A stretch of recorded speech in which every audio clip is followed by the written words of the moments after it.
bakatanga bakamwa molimo bokoko bapesa ngai eza kombo na Yesu navandaki na ngai nayebaki Yesu te aluki ngai yoyoyo abengi nga mosali makambo ya mabe.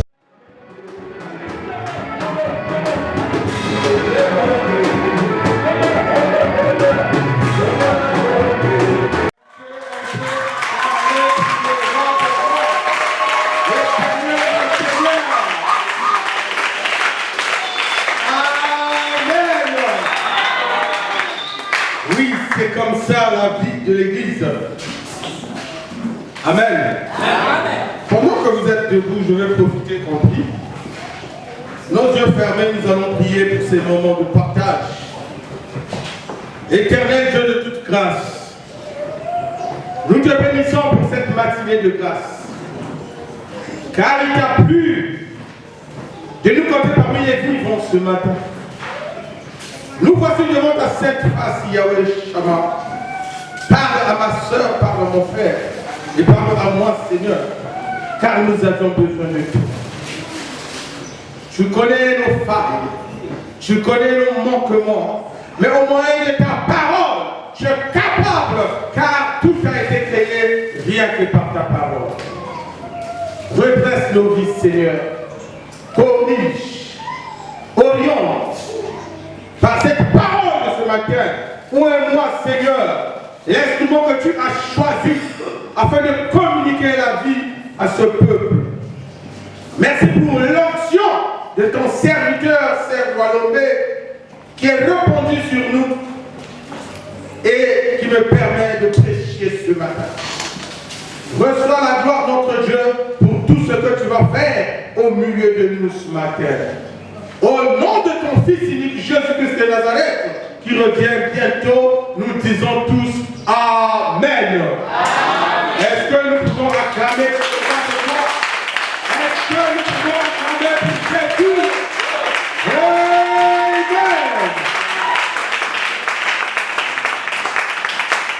Je nous affirme de ta présence.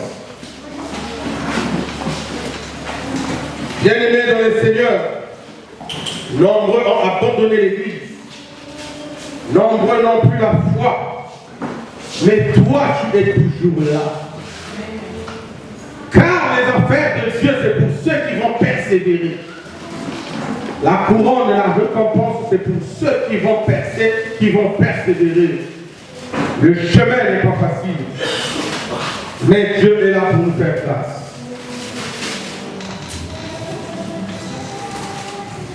Il est où le frère Tonsi? Encore. Alléluia. Amen. Le dimanche, on avait dit quand on prêche ici, celui qui prêche ici, ce n'est pas la personne que vous voyez.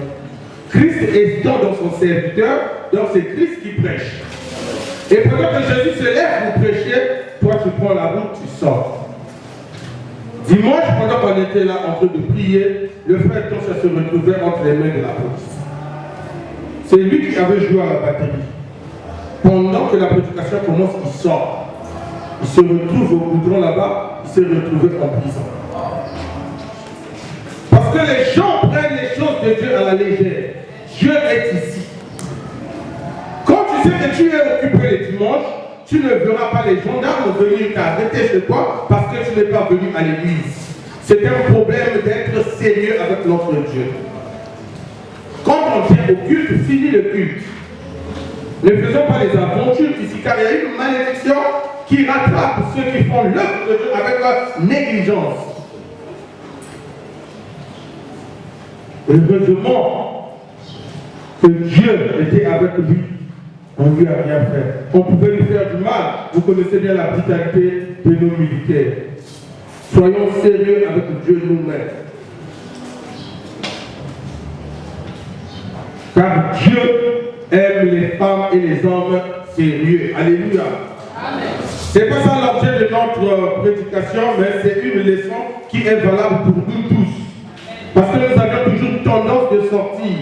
Les bien-aimés de l'église catholique ne font jamais ça. Quand l'homélie a commencé, le prêtre dans sa soutane, qui es-tu? Moi j'étais enfant de cœur, je connais ce que je vous dis. Tu ne peux pas te lever, aller dehors, revenir. Ça, ce n'est que le désordre dans les assemblées. Alléluia. Amen. On doit être sérieux. Quand je parle, que la terre fasse silence pour écouter Dieu parler. Bon, car cela ne tient, ce matin, je viens avec un message particulier. L'ancien Abraham est malade. Il est en train de prendre un traitement. Le palu, la typhoïde l'a terrassé. Mais Dieu lui fera grâce. Alors, maman Yoyo aussi, le modestement un peu malade, mais gloire à Dieu parce qu'elle est là dans la salle. Ça va aller. Alléluia. Amen. Alléluia. Amen. Ce matin, nous avions un thème excellent. Nous avions un thème spécial. Avant de commencer cette prêche, je pose la question à l'Assemblée. Qui a déjà reçu Jésus-Christ comme Seigneur et Sauveur personnel? Qui est cette personne qui a déjà reçu le Seigneur Jésus comme Seigneur et Sauveur dans sa vie? Alléluia. C'est pratiquement toute l'église, n'est-ce pas? Ce matin, notre thème de ce matin, c'est là nous allons prêcher le Seigneur Jésus, notre Seigneur et Sauveur. Cette expression, ces deux mots collés, Seigneur et Sauveur, nous les prenons comme ça. Jésus-Christ est le Seigneur, à la fois il est notre Sauveur. Tous nous l'avions accepté un jour, qu'il vienne dans nos vies comme étant notre Seigneur et notre Sauveur. Maintenant, ces deux petits mots, Seigneur et Sauveur, englobent des grandes responsabilités. Nous l'avions accepté, oui. Il est notre Seigneur, oui. Il est notre Sauveur, oui. Mais qu'est-ce qui accompagne ces deux termes? C'est pour cela que je t'invite de prendre ta Bible dans le livre de 2 Pierre. 2 Pierre chapitre 2, verset 2 Pierre chapitre 3, verset 17 à 18. 2 Pierre chapitre 3, verset 17 à 18. 2 Pierre chapitre 3, verset 17 à 18. Je lis au nom de notre glorieux Seigneur Jésus-Christ. Vous donc bien-aimés, qui êtes avertis, tenez-vous sur vos gardes, de peur contrôlés par l'égarement des impies. Vous ne veniez à déchoir de votre fermeté. Verset 18. Mais croissez dans la grâce et dans la connaissance de notre Seigneur et Sauveur Jésus-Christ. À lui soit la gloire maintenant et pour l'éternité. Amen. Est-ce qu'on peut acclamer pour cette parole?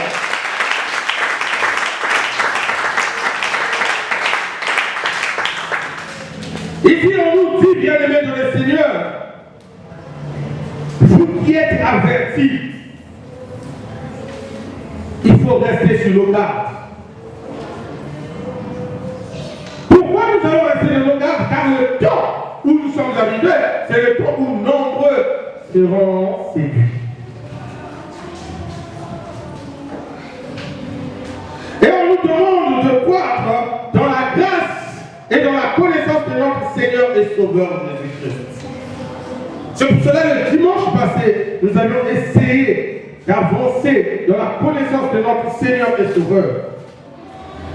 Mais il y a beaucoup de choses que les chrétiens nous ignorons. Nous l'avons tous accepté comme Seigneur et Sauveur. Alors nous sommes devenus les ouvriers. L'église est comme le champ de Boaz. Et le véritable Boaz, c'est Jésus-Christ de Nazareth. Et qu'est-ce qu'il dit Jésus? La moisson est grande, mais il y a peu d'ouvriers. Donc le jour où nous l'avions tous accepté, nous sommes devenus les ouvriers. Les ouvriers du Seigneur. Pourquoi nous sommes devenus ces ouvriers? Parce qu'il est Seigneur. Étant Seigneur, nous les ouvriers, nous sommes censés le servir. Et étant sauveur, c'est la partie de la récompense après l'avoir servi. Mais aujourd'hui, les enfants de Dieu, nous voulons prendre Jésus que du côté des sauveurs et non du côté des seigneurs. L'apôtre Paul dit, la nature elle-même, elle ne vous enseigne-t-elle pas? Quand on va dans les entreprises, il y a des ouvriers. Dans un chantier en bâtiment, il y a des ouvriers. Dans un champ d'agriculteur, il y a des ouvriers. Mais qu'est-ce qu'ils ont à faire, ces ouvriers? Quelque part, ils ont des devoirs et d'autre part, ils ont des droits. Mais or, à l'église, qu'est-ce que nous faisions? Nous abandonnons tout ce qui est devoir pour courir vers les droits. Raison pour laquelle certaines personnes parmi nous, nos vies n'avancent pas parce que nous ne voulons pas servir Dieu, mais nous voulons qu'il nous récompense. La grâce dit quoi? Il fait grâce à qui il veut. Est-ce que toi et moi nous le sachions ou nous le savions que nous sommes sélectionnés parmi les gens que Dieu va faire grâce? Ça c'est une récompense incertaine. Parce qu'il fait grâce à qui il veut. Peut-être qu'il va s'intéresser à une danseuse dans une boîte de nuit. Peut-être qu'il va s'intéresser à une soeur, à un frère qui ne craint pas Dieu. Il est souverain, il fait grâce à qui il veut. Mais ce matin, je viens te donner une récompense sûre, c'est de le servir. Amen. Il n'est pas comme les patrons de ce monde où il te fait travailler, après il se cache derrière la crise pour dire qu'on peut vous devoir un mois, on peut vous devoir 2 mois. Lui, il ne doit personne. Il paye à sa juste valeur. Quand tu as travaillé, il va te payer parce qu'il a dit l'ouvrier mérite son salaire. Amen. Parole de vie. Aujourd'hui, l'Église est devenue comme un lieu qui a des demandes, qui a des besoins, qui a des demandes chaque jour. Mais quand Dieu fait un rapprochement entre les demandes et le service rendu, ça ne cadre pas, bien aimé. L'écart est grand. L'écart est grand. Je suis à l'église, ça fait 10 ans. Et qu'est-ce que tu fais à l'église? Rien. Mais tous les jours, tu présentes tes soucis à Dieu. Écoutez, s'il y a un endroit où il y a la justice, où il y a l'ordre, où il n'y a pas de corruption, où il n'y a pas de favoritisme, c'est chez Dieu. Et là-bas, tout est en ordre. Et il reste carré dans ses pratiques. Tu n'as pas travaillé, tu n'as pas droit au salaire. C'est pas comme dans la fonction publique où on peut tricher pour insérer un nom qui n'a jamais existé dans un poste de travail et à la fin du mois, il se retrouve à la nicotine, il perçoit cet argent. Avec Dieu, c'est pas comme ça. Yes. Qu'est-ce que tu fais à l'église, bien-aimé? Les anglophones ont compris ce secret. C'est pour cela que tu vas voir les églises avancer. Quelqu'un peut être directeur en entreprise, mais quand tu viens à l'église, il devient un protocole, il devient quelqu'un qui fait le ménage, il oublie tout ce qu'il a dans son entreprise, mais il vient devant celui-là qui lui a établi, qui l'a créé. Mais nous, quand nous arrivons à l'église, nous ne voulons rien faire, mais nous nous attendons à une bénédiction. Dieu ne perd pas comme ça. C'est pour cette raison, je veux te donner quelques passages. Je veux te donner 2 passages de vrais ouvriers et 2 passages de faux ouvriers. Toi-même, tu vas choisir dans quel camp tu te trouves ce matin. Je ne suis pas là pour te condamner, mais je suis venu te revolutionner afin que tu te lèves et que tu trouves là où tu le serviras. Moi, je le sers dans la prédication. J'ai vu le bien-aimé chante en train de le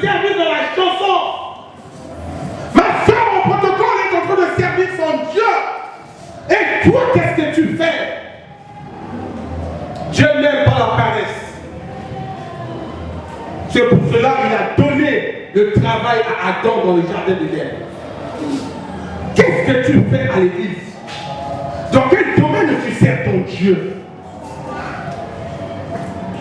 Parfois oublions ce que nous avions. Cherchons à le servir. Matthieu chapitre 9, verset 37 à 38. Matthieu chapitre 9. Aujourd'hui, je sais que je n'aurai pas beaucoup des amens. Mais moi, mon problème, c'est de te dire. Car je ne serai pas une bonne sentinelle. Mon problème, c'est de te prévenir. Parce que mon souci, je veux te voir être béni, aller de l'avant, changer de statut, ser béni, parce que la médiocrité, elle n'est pas pour nous. Moi, mon problème, c'est de t'emmener dans la gloire. Amen. Et je suis obligé de te donner les secrets, les principes pour que tu arrives dans ta gloire. Que fais-tu dans l'église corps de Christ?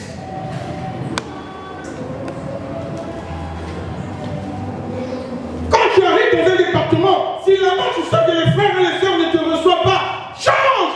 Trouve un autre. Tu peux même balayer, tu peux même faire quoi que ce soit. La Bible nous dit que le jeune Samuel, chaque jour, il ouvrait seulement les fenêtres du temple et il essayait de mettre un peu de l'ordre dans le temple. Mais c'est là où Dieu l'a visité et Dieu a fait de lui un bon prophète. Amen. Que fais-tu dans l'église? Tu es venu attendre la bénédiction, mais Dieu, on ne le ment pas. Il sait tout, il voit tout, il connaît tout. Amen. Nous sommes fatigués. Je suis fatigué de prier. Je suis fatigué de prier. Non, je veux qu'une personne dise, je suis fatigué de le servir. Tous les jours, Seigneur, donne-nous. Seigneur, donne-nous. Seigneur, dis-lui, je vais te donner. Mais entre-temps, sers-moi. Sers-moi. Il y a trop de choses à faire. Le matin, tu peux arriver, balayer, essuyer même la chaise. Dieu voit, il note tout, il connaît tout. Mais nous, ce qui nous tue, c'est l'orgueil. On ne veut pas travailler. Matthieu chapitre 9, verset 37 à 38. Matthieu chapitre 9, verset 37 à 38. Je lis au nom de notre glorieux Seigneur Jésus. Alors il dit à ses disciples, la moisson est grande, mais il y a peu d'ouvriers. Priez donc le maître de la moisson d'envoyer des ouvriers dans sa moisson. Nous qui êtes là, on ne se fait pas des ouvriers. Mais comment Dieu voudrait encore ajouter les gens à nous pendant que nous-mêmes qui êtes là, nous sommes assis dans la paresse? Encore on devait occuper les tâches et il y a encore des travaux qui attendent d'autres personnes. C'est en ce moment-là que Dieu envoie. Mais déjà nous-mêmes qui êtes là, on n'est pas des ouvriers. On vient, on s'assoit, on attend la bénédiction. Avec Dieu, c'est pas comme ça. Dieu, on le cherche. Dieu, on le sait. Et Dieu, on le suit. Chers frères et sœurs, il faut sortir de cette paresse spirituelle. Où on ne prie que dimanche pour 2 heures. Le reste du temps, on ne fait rien pour le royaume. On ne fait rien pour Dieu. 1 Corinthiens chapitre 3, verset 9 à 10. 1 Corinthiens chapitre 3. 1 Corinthiens chapitre 3, verset 9 à 10.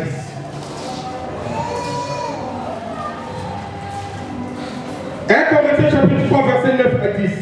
Car nous sommes ouvriers avec Dieu.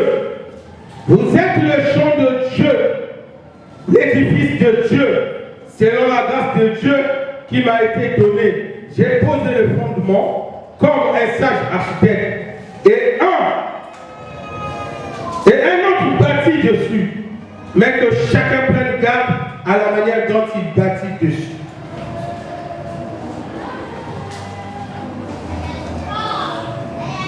L'assemblée, c'est une assemblée des bâtisseurs. Qu'est-ce que tu bâtis pour Dieu? Qu'est-ce que tu construis pour Dieu? Qu'est-ce que tu fais pour Dieu? Nous sommes un champ de Dieu. C'est pour cela que l'Église aujourd'hui n'a pas d'impact, parce que nous ne voulons pas travailler. Bien aimé, toi et moi, le petit nombre que nous sommes, si on se mettait au travail, nous avions cette capacité d'emmener cette Église plus haut. Parce que nous ne travaillons pas seuls, Christ en nous va travailler et nous allons faire des exploits. Les chrétiens pensent que l'Église, c'est l'affaire du pasteur seul. Sinon, Dieu n'allait pas envoyer les gens autour du pasteur. Tu as quelque chose à contribuer pour l'avancement de la parole de vie. Amen. Tu as une part de responsabilité. Si l'Église ferme, si l'Église n'avance pas, si l'Église ne progresse pas, parce que toi et moi, nous ne travaillons pas pour l'Église. Amen. Aujourd'hui, je sais qu'il n'y aura pas beaucoup de amens, Papa Guy. Amen. Mais je ne suis pas venu te condamner ni te choquer. Je suis venu te dire la vérité. Alléluia. Amen. Ne me lapide pas, car ces écrits-là ne sont pas écrits par moi. C'est la parole de notre Dieu. Amen. Alléluia. Amen. Là, je t'ai donné 2 passages pour te présenter que nous sommes des ouvriers de Dieu. Pour les faux ouvriers aussi, ils existent. Luc 13, 27 à 28. Là, tu notes, tu verras les faux ouvriers. Luc 13, 27 à 28. Tu verras aussi dans 2 Corinthiens, chapitre 11, verset 13 à 14. Voilà les 2 passages qui font mention des faux ouvriers. Tu peux aller lire chez toi. Luc 13, 27 à 28. 2 Corinthiens 11, 13 à 14.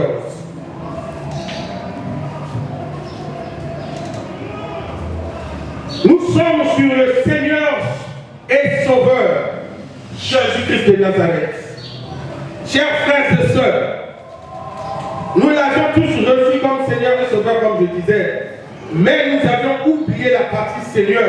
Nous nous focalisons juste sur la partie Sauveur. Le Sauveur donne-nous ceci. Le Sauveur vient. Le Sauveur fait ceci. Mais entre-temps, nous n'arrivons pas à servir le Seigneur. C'est pour cette raison, un serviteur de Dieu, connaissons ce secret. Josué chapitre 24, verset 15. Je veux que nous lisions cela. Josué chapitre 4. Chapitre 24. Josué chapitre 24. Verset 15. Qu'est-ce qu'il nous dit? Le fils de Moïse, dans la foi bien sûr. Josué chapitre 24, verset 15.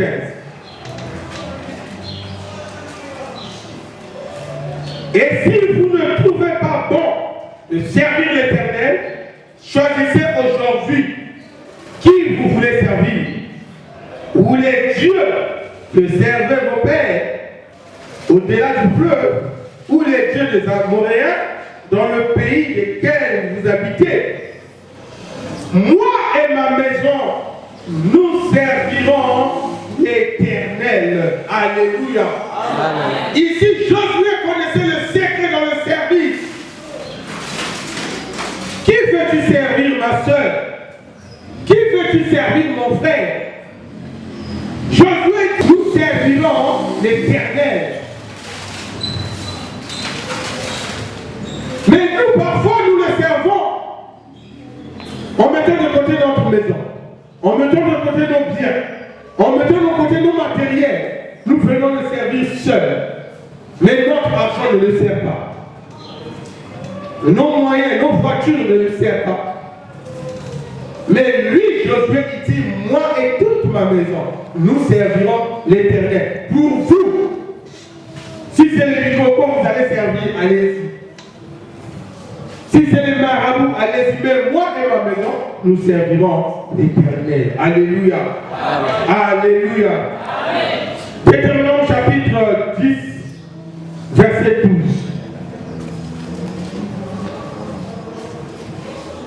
Deutéronome chapitre 12, chapitre 10, verset 12.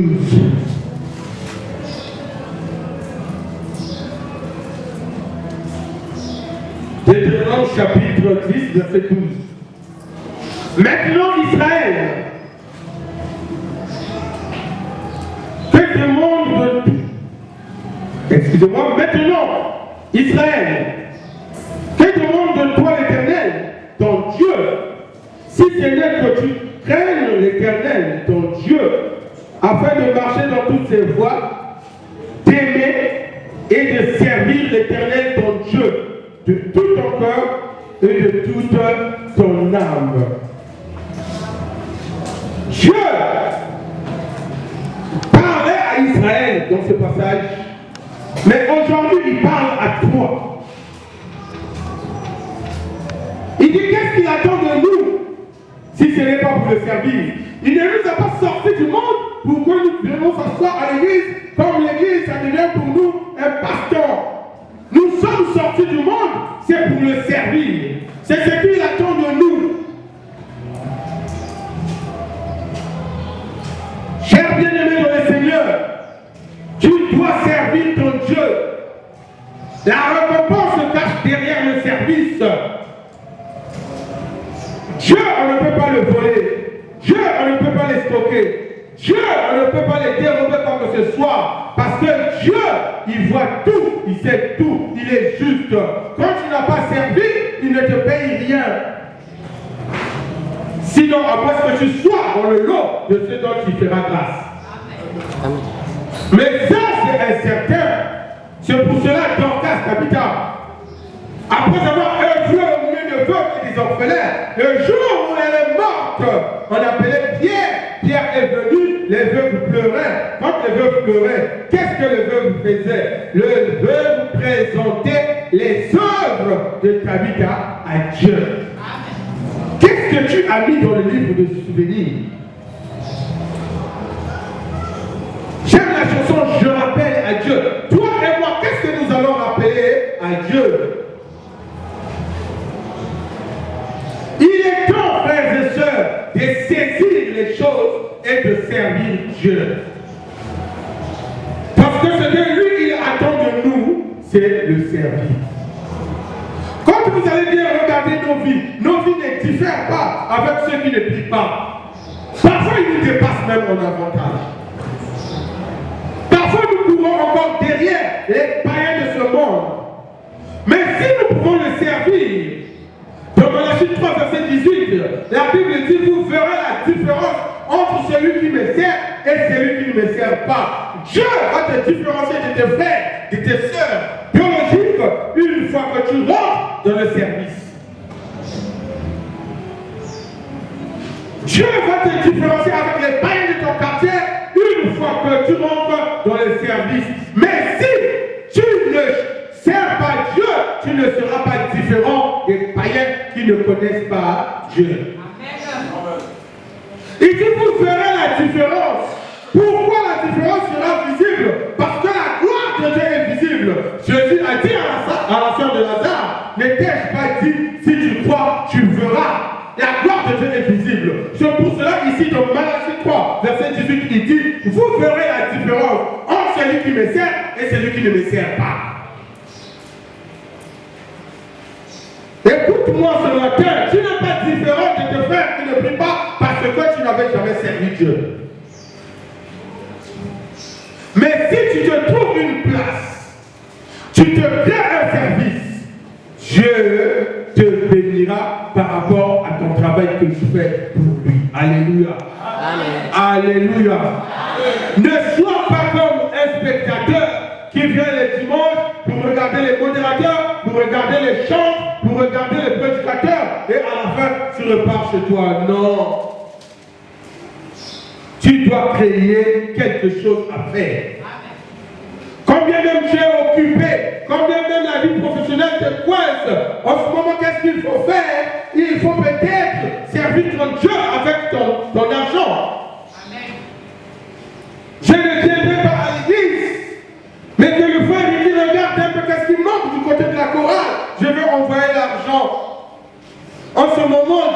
noter et on va le rappeler le jour où tu tomberas dans la détresse. Seigneur, ce micro dont ton prédicateur a utilisé, c'est cette maman qui a acheté, c'est ce papa qui a acheté, souviens-toi de lui. Mais chez toi, qu'est-ce qu'on va rappeler à Dieu? Amen. Amen. Aujourd'hui, l'Église pense que c'est comme ça, les choses vont tomber comme la manne dans le désert. Non, non, non, non. Sinon, Dieu n'allait pas dire que l'ouvrier mérite son salaire. S'il a dit que l'ouvrier mérite son salaire, parce qu'il sait que l'ouvrier va travailler. Imagine, toi, tu as un chantier où tu as une entreprise. Toutes les fois que tu vas dans ton chantier, tu trouves un maçon qui est toujours assis. Bien que présent dans le chantier, mais il est toujours assis du matin au soir. Après, il rentre chez lui. Demain, tu reviens dans ton chantier, tu trouves ce maçon, il est toujours assis à la même place. Du matin au soir, il rentre chez lui. Et à la fin du mois, c'est lui qui vient se présenter devant toi. Par contre, je suis venu prendre mon argent. Quel argent tu es venu chercher? Qu'as-tu fait dans mon chantier? Alléluia. C'est pareil avec l'Église. C'est pareil avec Dieu. Nous ne voulons pas le servir, mais nous nous attendons à la bénédiction. Quand on parle du service, là, non, ça c'est l'affaire des pasteurs, ça c'est l'affaire des anciens, ça c'est l'affaire des modérateurs. Non, tous nous l'avions reçu comme Seigneur et Sauveur. Alléluia. Alléluia. Je sais que tu es fâché contre moi. Assurément, ce n'est pas ce que tu voulais entendre. Mais moi, mon souci, je veux que nous puissions grandir et que nous puissions être bénis. La médiocrité frappe trop l'Église. Je pleure nuit et jour à Dieu.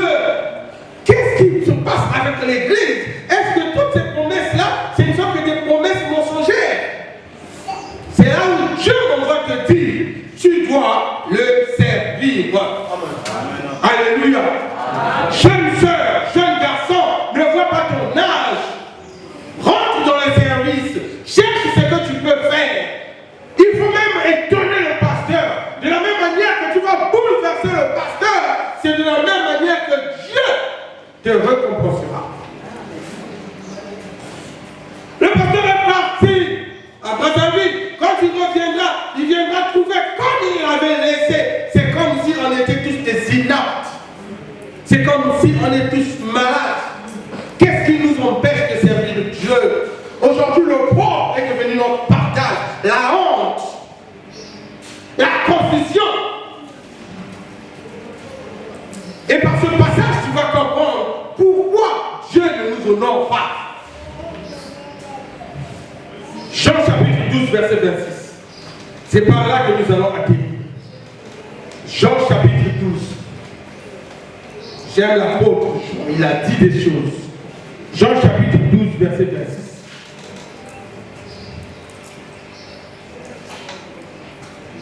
Jean chapitre 12, verset 26.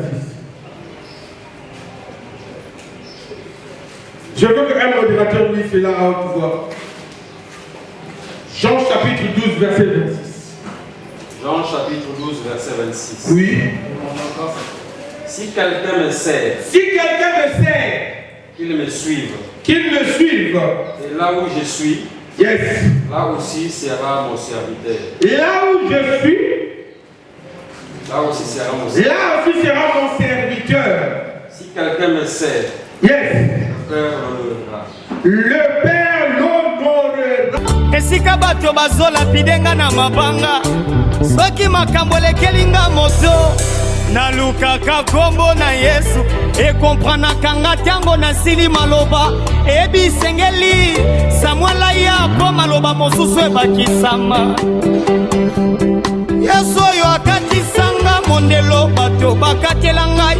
Abwakisanga zoi na 90, apesanga posa tondolo na 90, nga mwasa 90 na bota mwana, elekela maele na ngai esalamaki ndenge nini, zoka na bandaki obosana na kati ya nzoto na nga, nazalaki na Yesu, oyo impossible ezisaka te, nayebi ndako anga te, nayebi kombo na Yesu, kisi na simba na maboko, eza kombo na Yesu singa loketo na ngai eza kombo na Yesu seka bapawa na ngai eza kombo na Yesu soki makasi esilinga nalukaka kombo na Yesu.